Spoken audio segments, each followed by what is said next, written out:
Today, I'm going to show you how I find all the campsites for free when I go car camping. I'm going to start with a quick disclaimer. The camping that I go on is usually dispersed camping, and while it may look amazing on video and super picturesque and just beautiful, not everything is perfect. Dispersed camping usually means few, if no, amenities. So that means you're going to be using the bathroom out in the woods, you're not going to have running water, you're going to need to bring your own, and you have to worry about wherever you're sleeping. There's not going to usually be designated sites. More often than not though, you'll be able to find sites that people have used before. There's often fire rings built when you're doing this kind of dispersed camping. And if you have the right equipment and know how to do it, it can still be a blast. There's usually less people around, it's more secluded. You can find some really beautiful areas that not everyone goes to. And more importantly, it's free. I know there are many solutions out there, but the one I find myself turning to the most is an app called Dyrt.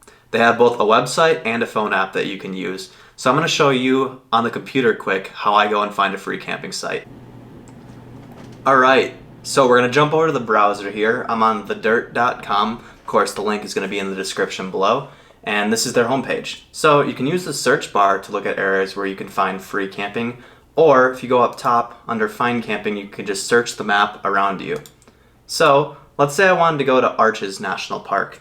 I'm going to type in Moab, Utah, because that's the city that's closest to Arches. And I'm going to skip the dates for now. You could put in specific dates if you wanted to. And this is going to pull up campgrounds all in the area of Moab. So, if you can't tell, Moab is right here.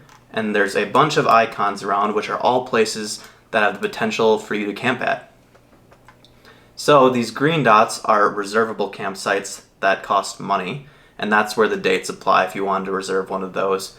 And these brown trees are dispersed camping.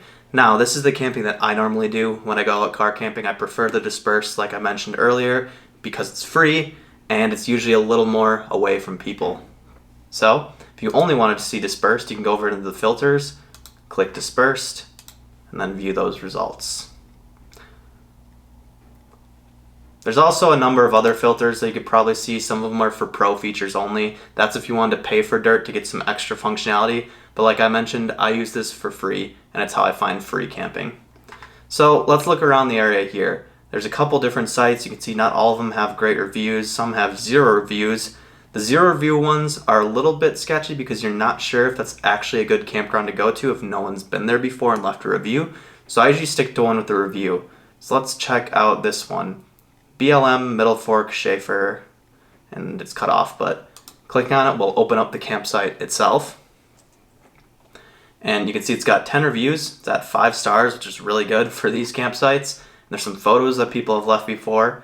So information is listed about the place as you scroll down. I usually don't find all of these too helpful. Maybe you'll like the cell service stuff, but because it's dispersed, they're all roughly similar kinds of sites. Usually you can find fire rings, but probably not any other amenities. I scroll down to the reviews, and this is where I really decide where I want to camp. I like to look at what other people are saying about the place. So you can see this one, incredible views and not a sound for miles, worth the drive.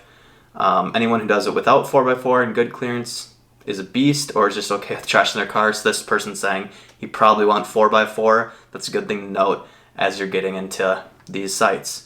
And then this person also left pictures, which is super helpful. You can see this site, it looks beautiful. So if I was going down to Moab, I might consider this. My car isn't 4x4, it is all-wheel drive, so I'd be a little concerned about that. This person similarly said definitely a sketchy road.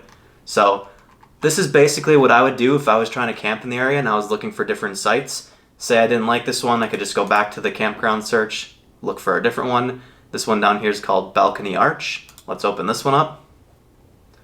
Again, also 5 stars with 4 reviews. I'll scroll down to the reviews.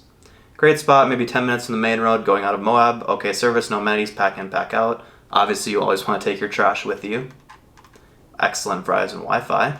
Cool. Not seeing any stuff about 4x4 needed here. It says plenty of plenty of space and flat areas to set up tents. So this might work better for my situation. You can see they've left some pictures as well, which is pretty cool. So that's basically it. That's how I go and find campsites for free when I go out car camping. Again, I highly recommend you check this out. There's also a number of other solutions people use. I've heard of things like freecampsites.net, iOverlander is another good resource. Looking at BLM maps yourself could be good too. I haven't personally tried those as much. I usually use dirt like I mentioned in this video, but I'm open to trying other things. So if there's one you really like, let me know in the comments and I might give it a try too and make a video on it as well. But that's all I got today. Thanks as always for watching. I'll see you in the next video.